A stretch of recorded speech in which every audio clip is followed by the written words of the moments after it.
Bienvenue à tous dans le Flashback, l'émission qui revient sur les moments les plus mythiques de l'histoire du rugby. Dans son essence, même le sport est fait de rivalité. Pour les athlètes, c'est l'occasion de se dépasser, d'aller plus loin qu'ils n'auraient jamais imaginé et de rendre les victoires plus belles encore. Pour les supporters, c'est l'occasion d'affirmer leur appartenance à un groupe, de faire front contre un ennemi commun. Ce sentiment est d'autant plus exacerbé dans le sport collectif où ces affrontements peuvent s'étendre sur des décennies, surtout quand il s'agit de sélection. Dans ce cas, il en va de l'honneur national. Appelez-les crunch, classique ou encore derby. Des moments à part qu'un joueur ou un supporter ne manquerait pour rien au monde. Le rugby n'échappe pas à la règle. Aujourd'hui, on vous raconte l'histoire d'un match, ou plutôt du match. Celui que beaucoup considèrent comme le plus beau jamais joué. Un combat épique entre deux des meilleures équipes de l'histoire. Une pluie d'essais, un festival de légendes, un scénario complètement fou, une rivalité historique. Vous l'aurez compris, nous allons vous parler du match du siècle. L'incroyable duel opposant l'Australie et la Nouvelle-Zélande à l'occasion de l'ouverture du Tri Nations 2000. Alors on prend notre machine à remonter le temps, direction l'an 2000 et plus précisément le 15 juillet au Stadium Australia de Sydney et ses plus de 100 000 supporters. Surtout, veillez bien à bien arriver à l'heure. Le spectacle n'attend pas. Vous êtes prêts ? Let's go!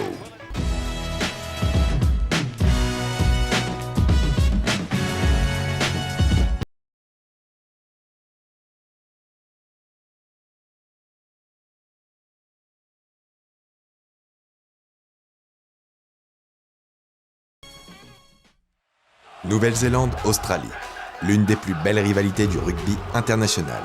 Dans l'histoire, les Wallabies font partie des rares équipes capables de tenir tête aux Blacks, du moins par période. Les chiffres varient, mais à l'aube de cette 111e rencontre officielle entre les deux sélections, les Néo-Zélandais devancent largement leurs voisins australiens. 74 victoires à 31. Honorable quand on sait avec quelle facilité les hommes en noir dominent la planète rugby depuis près de 8 décennies. Chaque année, les deux nations se disputent la Bledisloe Cup du nom du gouverneur général Lord Bledisloe, l'homme à l'initiative du projet en 1931. Réciproquement, Kiwi et Wallaby considèrent cette coupe comme un Graal sacré, qui réside juste derrière le trophée Webb Ellis dans la liste des récompenses ultimes. Cependant, il ne faudrait pas croire que Wallabies et Kiwis sont les seuls amoureux du ballon ovale en dessous de l'équateur. Question rugby, l'Afrique du Sud n'est pas en reste. Ensemble, les trois nations forment les piliers du terrible hémisphère sud. Les trois équipes se partagent à tour de rôle les titres mondiaux, ne laissant que des miettes aux Européens. À l'instar du Nord, le Sud dispose également d'un tournoi équivalent à celui des 6 nations, le Tri Nations, qui deviendra plus tard The Rugby Championship suite à l'intégration de l'Argentine. Toutefois, il a fallu attendre 1996 et la fin de l'apartheid en Afrique du Sud pour que cette compétition voie le jour. Dans la foulée, le SANZAAR, un consortium composé des fédérations des 3 pays, crée le Super 15, cousin éloigné de l'ancienne H Cup. L'objectif ?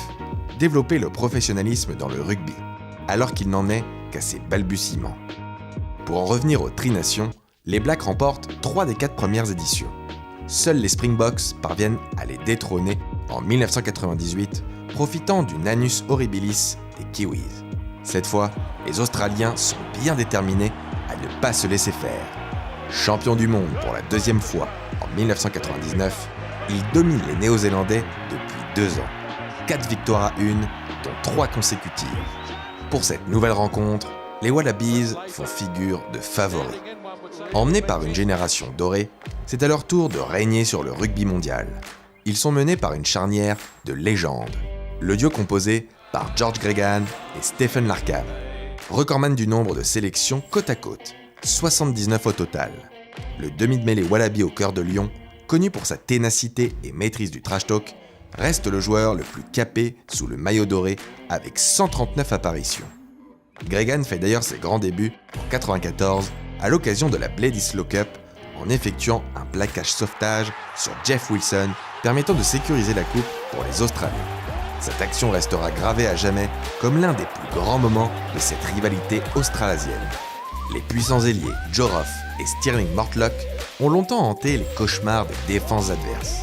En 1997, Roff établit le record du nombre d'essais inscrits en une saison de Super Rugby avec 15 essais, tandis que Stirling Mortlock, dit le Castor, a lui inscrit plus de 1000 points en club grâce à son habilité à franchir les lignes adverses.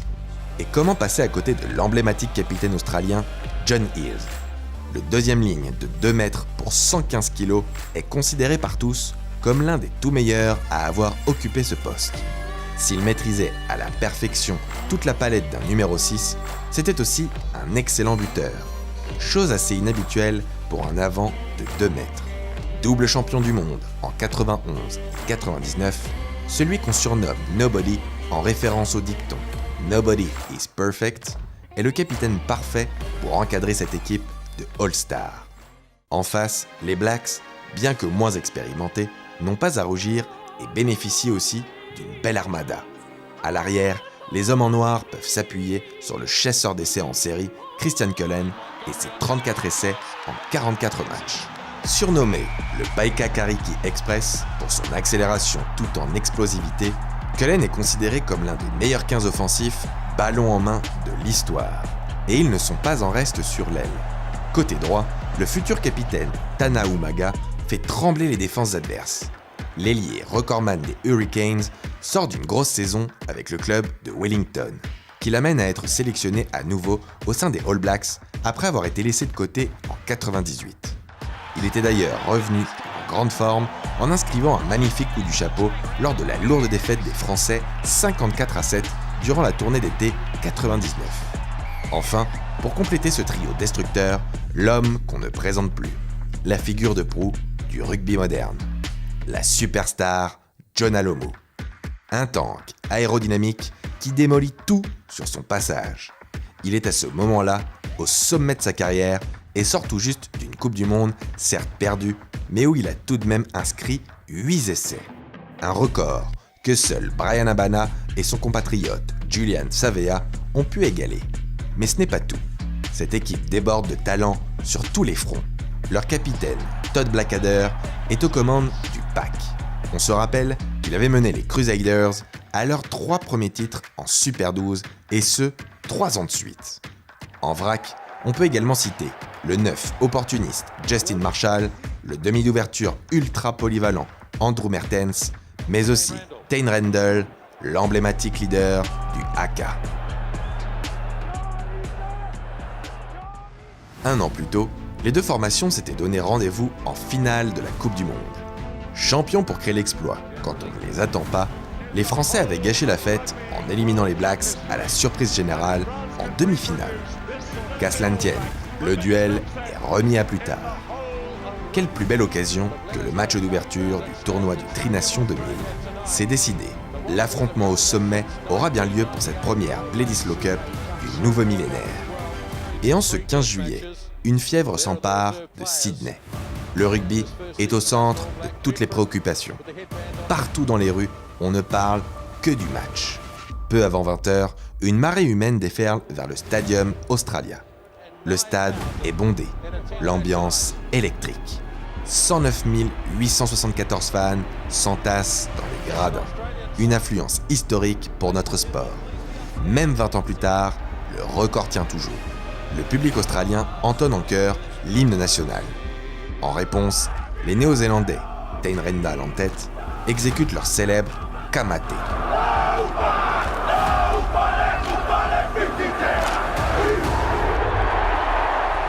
Dans la foulée, Waltzing Matilda se fait entendre dans les travées du stade. Un chant popularisé par les soldats australiens pour se donner du courage dans les tranchées de la Première Guerre mondiale. Les paroles sont claires. Il vaut mieux mourir que se rendre. Leurs adversaires du soir sont prévenus. Joe Roff le comparera plus tard au haka. Ce chant nous fait gagner des points. le commentateur néo-zélandais n'apprécie guère l'initiative.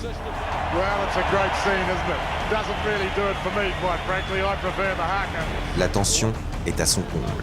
Heureusement, d'un coup de sifflet, l'arbitre libère le Stadium Australia. Taine Randell, galvanisé par le haka, mène la première percée du match. Il profite d'un ruck mal protégé pour revenir à hauteur de la ligne médiane. Le ton est donné. 1 minute plus tard, Mertens tente de dégager le ballon pour gagner du territoire. Jason Little monte au contre et réussit à la dévier.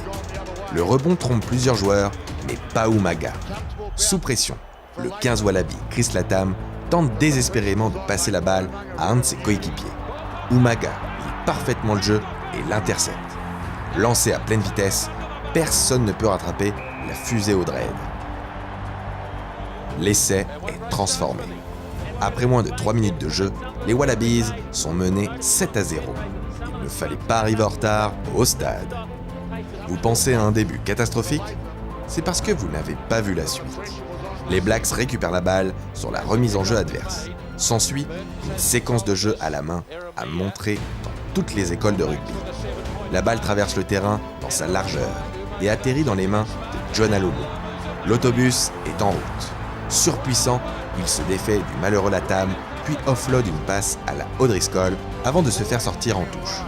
Alatini, en parfait soutien, aplatit sobrement. 14-0. 2 essais, coup sur coup. Pas besoin d'être un grand stratège pour comprendre. Le plan d'attaque des Blacks ne fait plus aucun doute. Distribuer rapidement la balle sur les ailes pour offrir de l'espace à son back three dévastateur et profiter de leurs incroyables capacités d'accélération et de débordement extérieur. Les supporters Wallabies, leurs casquettes jaunes en forme de bec vissé sur la tête, n'en reviennent pas. Jamais à court de gentillesse à propos de leurs voisins, les commentateurs néo-zélandais les comparent à des canards figés.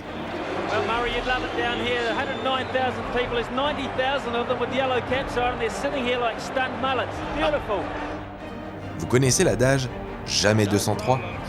Les Blacks, oui.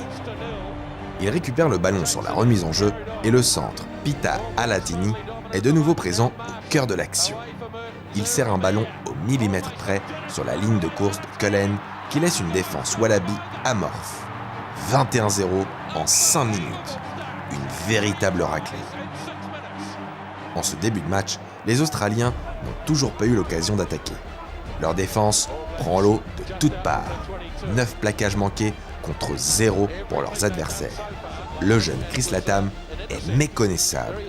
Une tâche indélébile dans une carrière à plus de 40 essais marqués. D'un exploit individuel, l'Omu manque d'aggraver le score. George Gregan l'en empêche d'un plaquage chirurgical. Un tour de force quand on sait que le demi de mêlée rend plus de 20 cm et presque 40 kg à son vis-à-vis. Dans le match entre David et Goliath, avantage David. Du moins, pour l'instant. Le premier sursaut d'orgueil australien a lieu une poignée de minutes plus tard. Stephen Larkham enrhume Iremia avec une feinte de passe, entraîne Cullen dans un 2 contre 1, puis sert un caviar à Mortlock qui file tout droit à l'essai.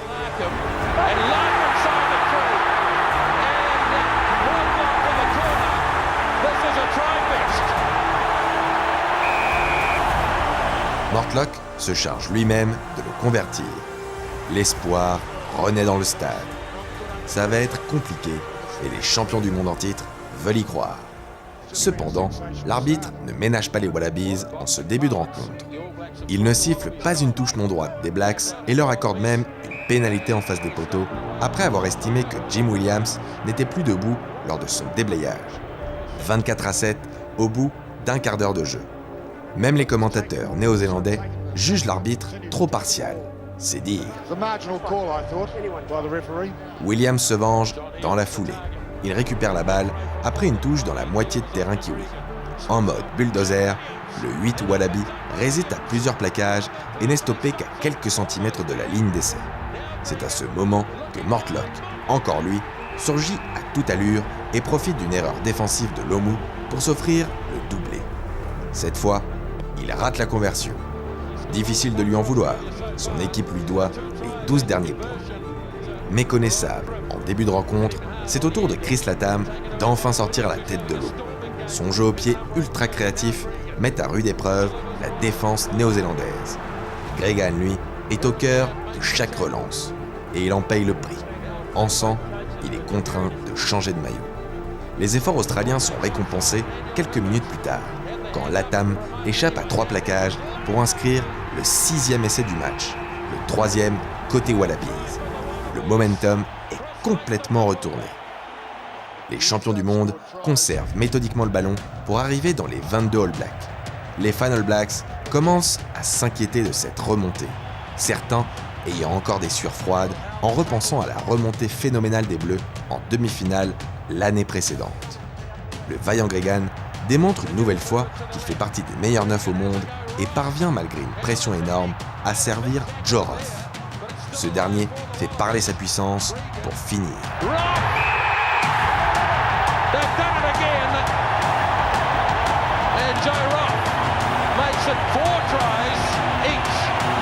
Malheureusement, John Eales manque la conversion.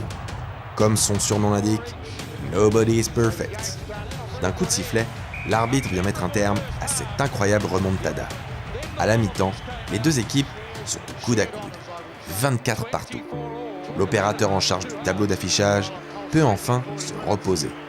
Le public, qui ne savait plus où donner de la tête, peut enfin souffler. Enfin, une accalmie dans cette pluie d'essais qui s'abat sur le Stadium Australia depuis 40 minutes. Les qualificatifs ne manquent pas pour décrire cette première mi-temps. Improbable, fantastique, historique, jamais vu.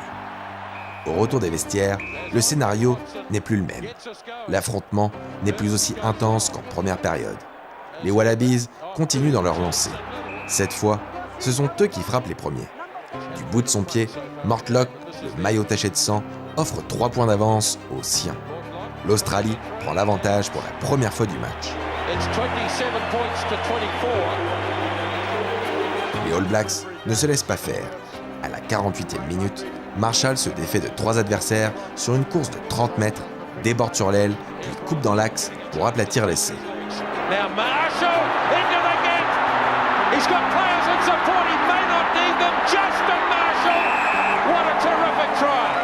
Comme souvent côté Blacks, la solution est individuelle. Dominateurs jusque-là, les Australiens semblent commencer à accuser le coup. Gregan réalise une percée en solitaire, mais faute d'être rejoint à temps par ses coéquipiers, il ne trouve pas de solution. Cullen et Lomu en profitent pour mettre fin à l'offensive. À bout de souffle ou presque, les Wallabies arrivent tout de même à trouver la brèche. Entré en cours de jeu, le remplaçant Jeremy Paul reçoit le ballon au large et marque dans un trou de souris.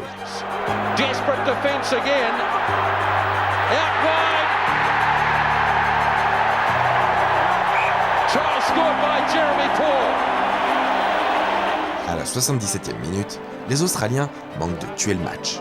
Pour sa première sélection avec les Wallabies, Andrew Walker cède sous la pression et rate complètement sa pénalité.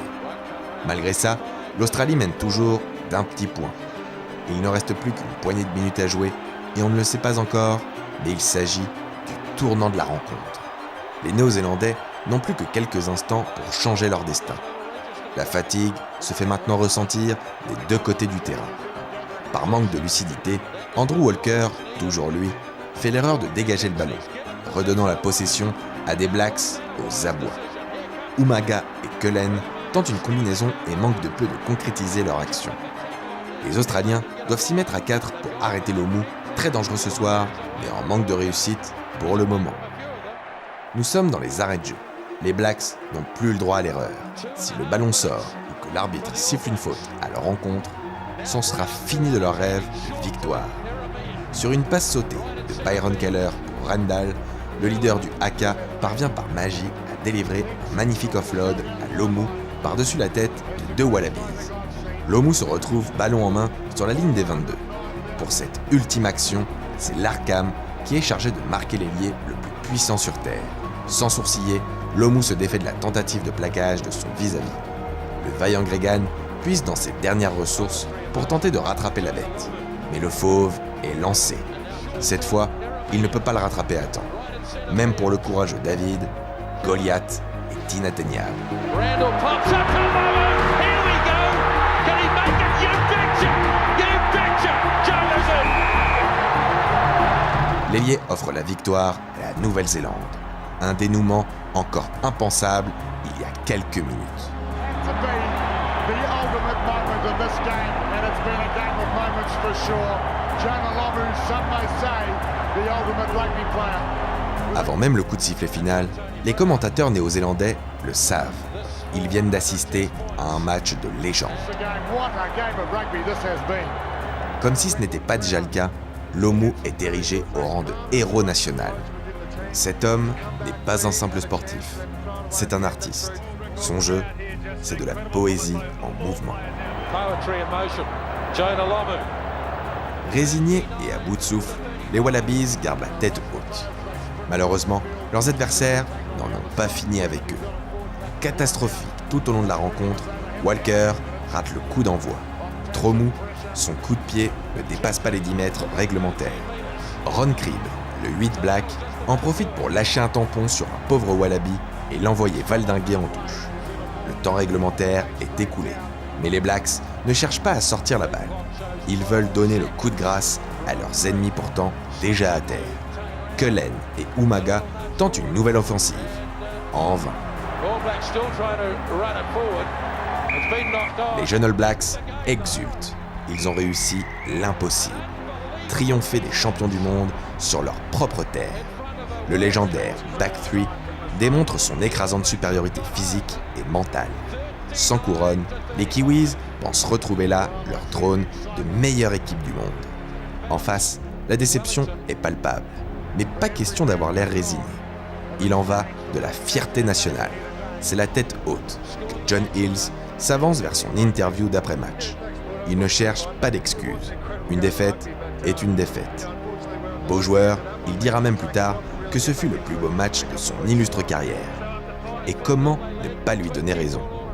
10 essais au total, des actions de grande classe, des retournements de situation, un scénario rocambolesque et surtout un final grisant.